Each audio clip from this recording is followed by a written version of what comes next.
Katherine Moller, and we are here for another installment of Tips and Tricks. So today I want to talk to you about rosin and specifically how much you need, but I think we should start with just what is rosin.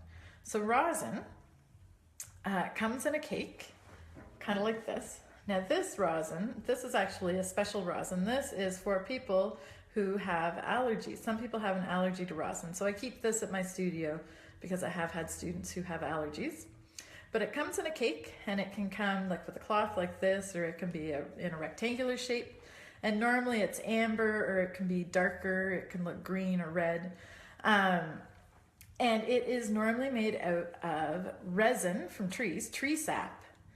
And what it does is that it makes your bow stickier, and then it helps to make sound on the violin. If you've ever bought a brand new bow and tried to use it, you'll find that it actually makes no sound at all when you're pulling the bow across the strings. So you really need that rosin to make the bow sticky so that you can actually make sound from the violin.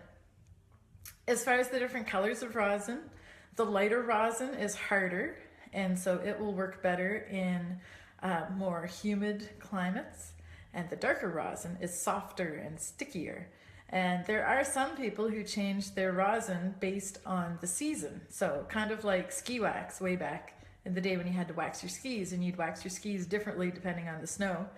Well, you can do that with your bow as well. You can use a softer rosin in the winter when it's colder and drier, and then you can use a harder rosin in the summer. Personally, I use the same rosin all year round. So what you want to do when you're putting rosin on your bow is you want to go all the way from end to end. So if you have rosin like this with a little fabric, you hold the fabric and then have the cake out so that you can get your bow against it.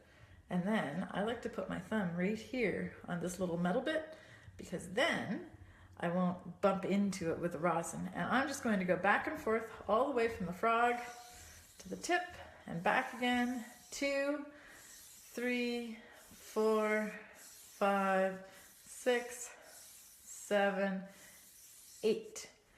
And so the guideline that I use and that I tell my students is that if you put on rosin 8 times, like I just did, that will last you for about an hour's worth of playing.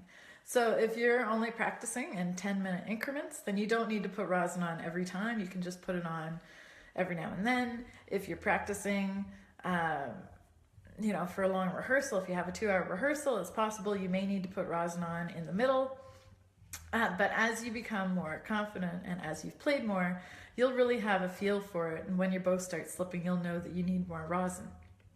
So if you don't put on enough rosin, what will happen is that your bow will slip. If you put on too much rosin, then you'll notice that your strings will get all caked up with rosin. And so what you want to do is use a soft cloth and just wipe the rosin off of your strings. And that's a good habit to get into anyway, every time that you finish playing. Just clean the rosin off of your strings and off of the belly of your violin. And then you can continue playing. So I hope that you found this helpful.